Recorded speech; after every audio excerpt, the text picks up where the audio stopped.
You're listening to the CyberWire Network, powered by N2K.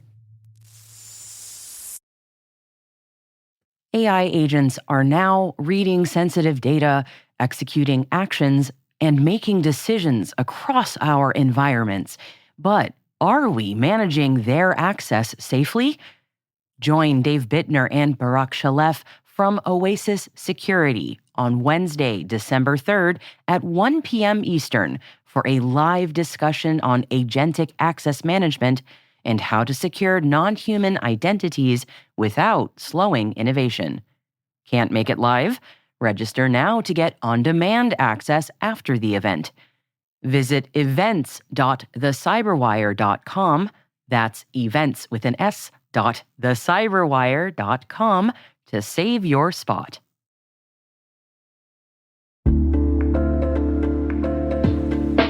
What's your 2 a.m. security worry? Is it, do I have the right controls in place?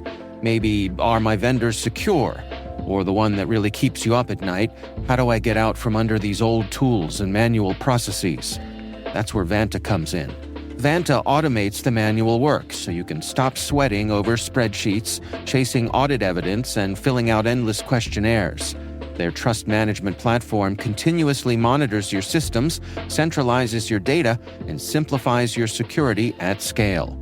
And it fits right into your workflows, using AI to streamline evidence collection, flag risks, and keep your program audit ready, all the time. With Vanta, you get everything you need to move faster, scale confidently, and finally, get back to sleep. Get started at vanta.com/cyber. That's VANTA.com/cyber.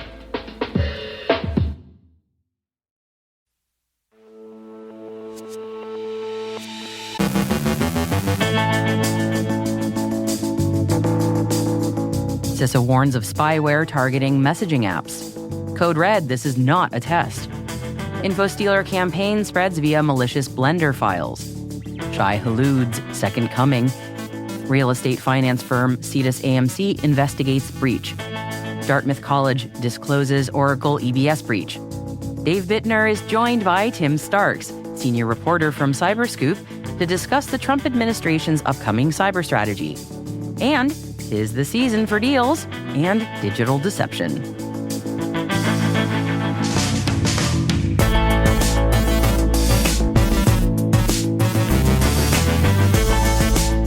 Today is Tuesday, November 25th, 2025.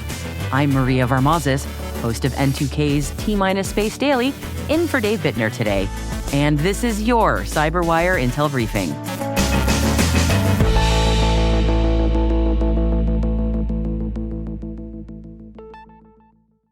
Thank you for joining me, everyone. Let's get started.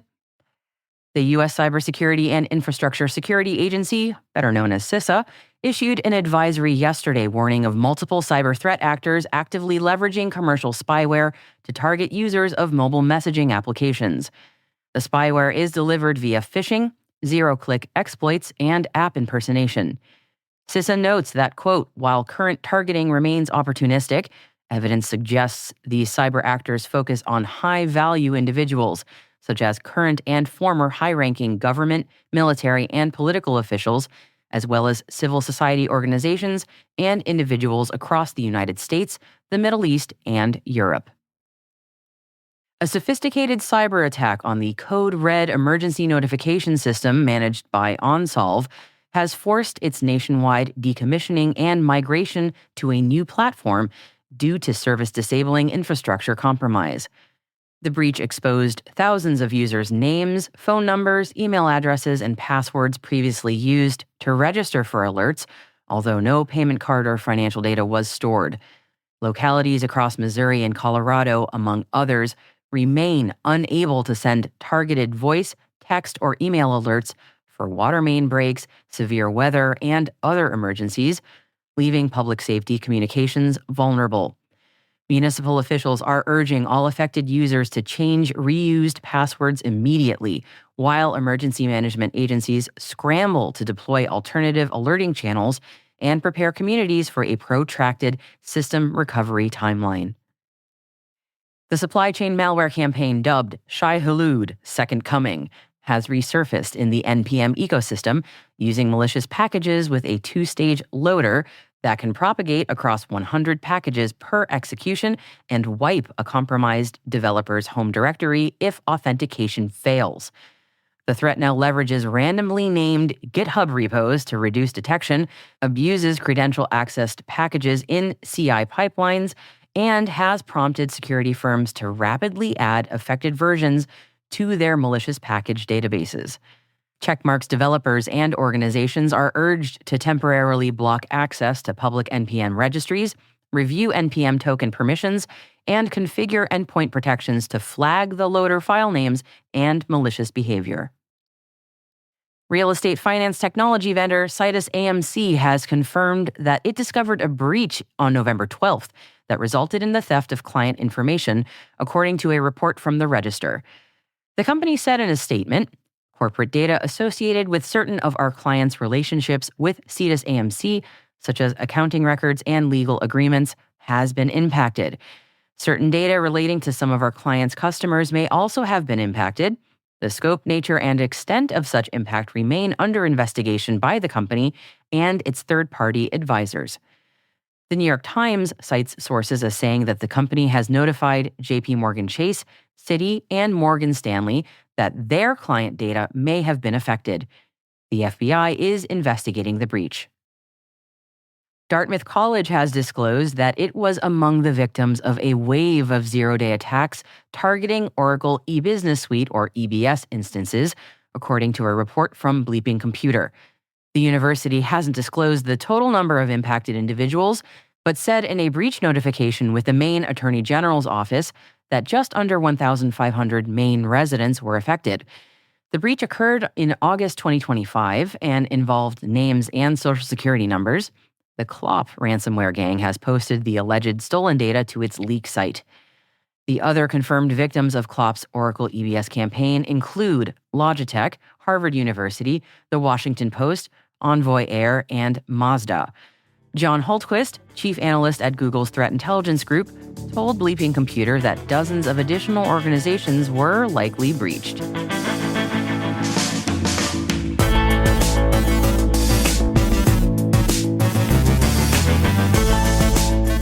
Coming up after the break, we have Dave Bittner sitting down with Tim Starks, senior reporter from CyberScoop, to discuss the Trump administration's upcoming cyber strategy. And 'tis the season for deals and digital deception.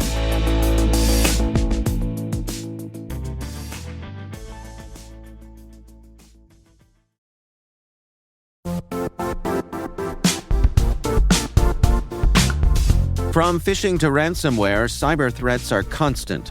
But with NordLayer, your defense can be too.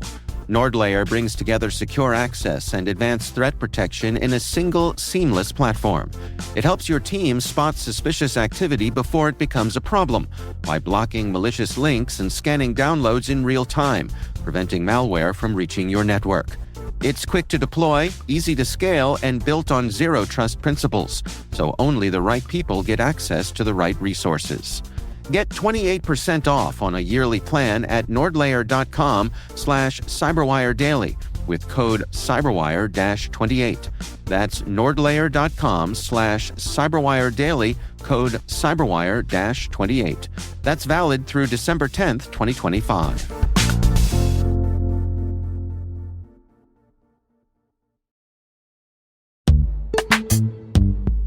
Most environments trust far more than they should, and attackers know it. ThreatLocker solves that by enforcing default deny at the point of execution. With ThreatLocker Allow listing, you stop unknown executables cold. With ring fencing, you control how trusted applications behave. And with ThreatLocker DAC, Defense Against Configurations, you get real assurance that your environment is free of misconfigurations and clear visibility into whether you meet compliance standards. ThreatLocker is the simplest way to enforce zero-trust principles without the operational pain. It's powerful protection that gives CISOs real visibility, real control, and real peace of mind. ThreatLocker makes zero-trust attainable, even for small security teams.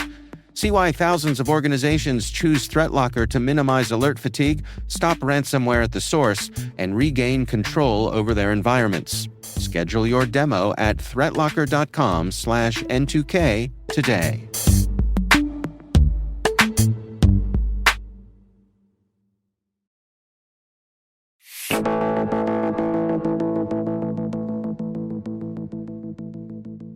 Joining me once again is Tim Starks. He is a senior reporter at CyberScoop. Tim, welcome back. Thanks for having me back. So, very interested to read your coverage of some comments from National Cyber Director Sean Cairncross about some upcoming plans from the Trump administration when it comes to cyber. What do we got here, Tim? Yeah, it feels like they're moving pretty early on compared to the Biden administration, certainly, on putting out a national cybersecurity strategy under this second Trump administration. A draft is complete, according to Brett Leatherman, who's a top FBI official. He says that's been circulated to him. Sean Cairncross said it's been circulated to the interagency, so it's not just the FBI. From here to when the actual strategy is released is vague. This is where it got hung up in the Biden administration, as this interagency process. But he's talked about there's 6 pillars. He didn't say what all 6 pillars were. He did say what 2 of them were, and he hinted at 2 more. So, okay, go on. Yeah. So 2 of them are, what the administration I think is trying to put out there as sort of its signature cyber difference maker, which is we're going to impose costs on adversaries in a way that we haven't seen before. We're going to make it so that the signal is sent. You're not allowed to do some of these things you've been doing to us in cyberspace. I think that's the big one. Yeah. Second one is public-private partnership. We've heard this before, but to get a little bit more specific, and by before I mean my entire life. I'm great about the public-private partnership, but tweaking it. You'll recall the Biden administration. Their sort of big signature thing was let's shift the burden on who's responsible for protecting people in cyberspace. In their case, it was the private sector was a big part of that. This administration is saying too many regulations. We need to do something about that. There's some bipartisan sentiment that there have been that the regulations have been a little too hasty and that they've been conflicted. They're going to say we're going to spell out what we expect for each critical infrastructure sector by sector of the private sector, and then the ones that were hinted at were enhancing the cyber workforce. That's something that's going to be interesting to see, considering how much this administration has done to essentially get rid of a significant portion of the cyber workforce with all the changes they've been making. And then the other is modernizing federal government security, modernizing the technologies that government uses to protect itself, launching some pilot programs for new technologies, speeding up procurement, testing technologies at the national labs. A little bit more skin on the bone than we've seen from Sean Cairncross on this to date. There have been a little bit of hints that he's trickled out about this, and now they're trickled out even more. It feels like it's starting to get a little bit more concrete. I always feel like those modernizing programs are kind of like painting the Golden Gate Bridge, like when you start on one end and by the time you get to the other, it's time to go back to the other end and start all over again, Yeah, it's true. And I to Sean's credit, I think he seems aware of that. The idea of trying to speed up procurement. I mean, certainly one of the issues with modernizing federal government infrastructure is that, it's by the time you put it in place, it's already obsolete. So how do you get around that? So it seems like he's at least trying to tackle that question that you're raising. Yeah, and speaking of deterrence or imposing cost, I mean, I think it's fair to say that very much tracks with sort of broader policy trends within the Trump White House? Yeah, this is something that we've heard from more than just Sean Cairncross, and we've heard it from the Alexei Blizel, who is the top NSC official. We've heard this from CISA officials. We've heard it from basically the entire administration, except for, and this is something going back to a story I wrote a couple weeks ago, except for the president himself.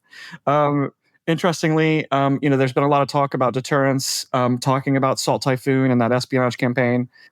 When the president himself gets asked about cyber attacks, and again, let's be careful about how we use that word, because a lot of people would say Salt Typhoon, what they were doing was not a cyber attack; it was espionage, and that's different.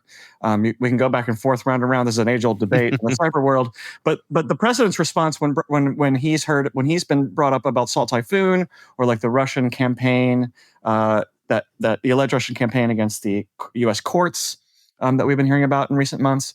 His response has been, "Yeah, you think we don't do that? Yeah, we do that too. We're better at it."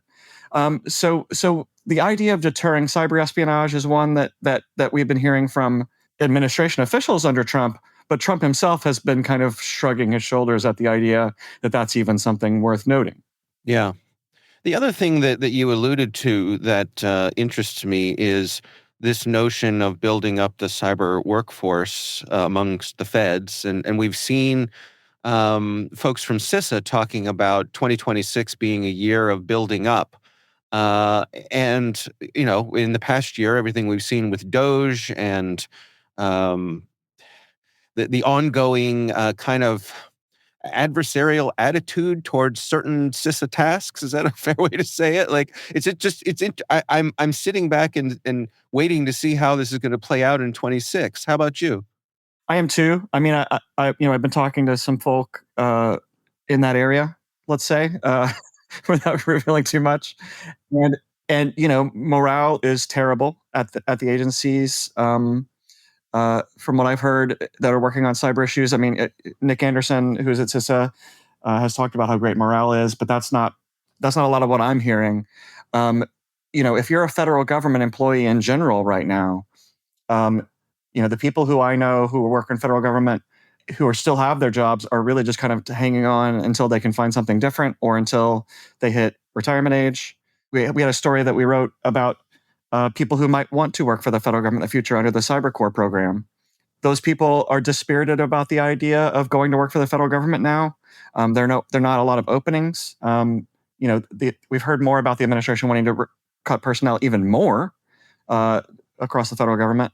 It starts to get difficult to imagine who would want to take these jobs who don't already have them, because not only is there a shrinking availability, but there's the shutdowns that happen that are morale crushing. Why would you want to go work for the federal government, especially in cyber, where you could have a really good paying job in the private sector? So the public service element of it has been weakened. That's always been an appeal for the workforce. Let's go work for the government. Let's go help people. But if you're treated like an adversary, is that something you want to do? And those are some big questions. How do you incentivize these things? I mean, Sean talked about the idea of reaching out to vocational schools. That's something we actually heard from the prior National Cyber Director. That's a very different situation in terms of the idea of federal government service right now than it was under that administration. Yeah, how are you going to incentivize the best of the best who even if they have a true interest in public service? My recollection and understanding is that a federal job, a government job, you might not have been paid as much. It might not have been as glamorous as and exciting as in the private sector, but part of it was security. The fact that you knew you'd have a job and get a paycheck, and that's not so certain anymore. Yeah, I think that then starts to narrow the pool of people. One pool of them is the highly desperate, sadly to say, and the other pool is the true believers of the MAGA cause. And how much do we know? And I don't know the answer to this question. I'm not raising it because I'm implying anything, but how much overlap do you have between people who have cyber skills and are desperate, and cyber skills and who are right-wing true believers? I don't know what that nexus is, and that raises open questions about who would want to come do it. And those are the two pools. And I don't know that we know what the level of cyber skill is in those communities. Well, your reporting here closes with a quote from Sean Cairncross about his desire to kind of shop this around before just dropping it on people. Generally good response from other folks in government of that approach? I think people are impressed by his overall approach. In terms of what he's actually using the word he used, socialized. I don't know that it's a very close hold. Naturally, I've been asking people about what they've seen. But one thing I think is surprising, and it seems like I'm being very skeptical of what's going on here. That's my job partially, but also I you and I talked long ago when Sean Cairncross was picked for this job, and there were a lot of people who were shrugging their shoulders and wondering what kind of job he was going to be able to do as someone who didn't have virtually any cyber experience. He's impressed a lot of people on both the left and the right with his approach. He seems like he's done his homework. He seems like someone who is approaching these things carefully and thoughtfully, is what a lot of the feedback is about his role.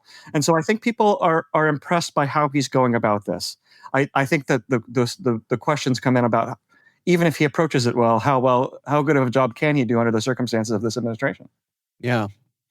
All right. Well, Tim Starks is senior reporter at CyberScoop. We will have a link to his reporting in our show notes. Tim, thanks so much for joining us. Thanks for having me.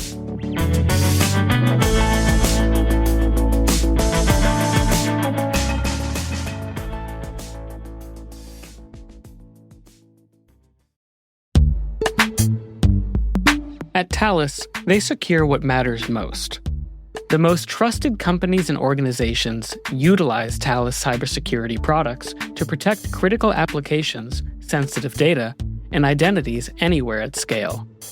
Through their innovative services and integrated platforms, Thales provides customers a greater visibility of risks, the ability to defend against cyber threats, close compliance gaps, and deliver trusted digital experiences for billions of consumers every day. That's Thales, THALES.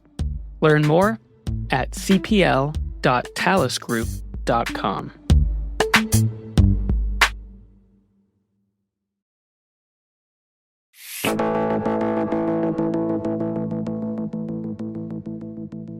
And for our last story today, well, if you thought the holiday season was only stressful for shoppers, think again. It turns out that cyber criminals are also making their lists and checking them twice. According to the latest Semperis ransomware risk report, attackers love striking when we're distracted. Weekends, holidays, mergers, acquisitions, basically anytime your SOC is running on half power. With 78% of companies slashing SOC staffing during off hours, attackers basically get the run of the house. And while organizations are distracted, shoppers aren't doing much better. Pre-Crime Labs says that threat actors are rolling out holiday-themed phishing domains like they're wrapping paper. More than 1,700 suspicious sites popped up before December even started, with Halloween and Black Friday scams spiking into the triple digits. Fake luxury stores, crypto seasonal tokens, travel deals to zombie festivals. Well, if it sounds festive, if zombies can be festive, someone is weaponizing it. And if you are bargain hunting on your phone, there's one more stocking stuffer for you. Privacy risk. Yep. An analysis of top Black Friday apps found that they request an average of 29 permissions. 8 of them are considered dangerous, by the way, and dozens were not exactly truthful in their privacy policies. Big surprise. Some apps said that they don't access your location while absolutely accessing your location. So whether you are in the boardroom or in the checkout line, remember that the holidays may slow us down, but they speed cyber criminals up. So stay merry and just stay alert, too.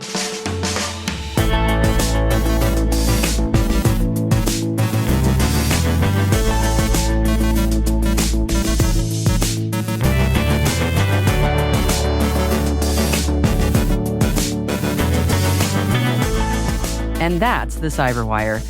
For links to all of today's stories, check out our daily briefing at thecyberwire.com. We'd love to know what you think of our podcast. Your feedback ensures we deliver the insights that keep you a step ahead in the rapidly changing world of cybersecurity. If you like this show, please share a rating and review in your podcast app.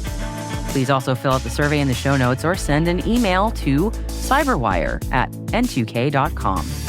N2K's senior producer is Alice Carruth. Our producer is Liz Stokes. We are mixed by Elliot Peltzman and Trey Hester, with original music by Elliot Peltzman. Our executive producer is Jennifer Iben. Peter Kilpie is our publisher. And I'm Maria Varmazis, in for host Dave Bittner. Thank you for listening. We'll see you tomorrow.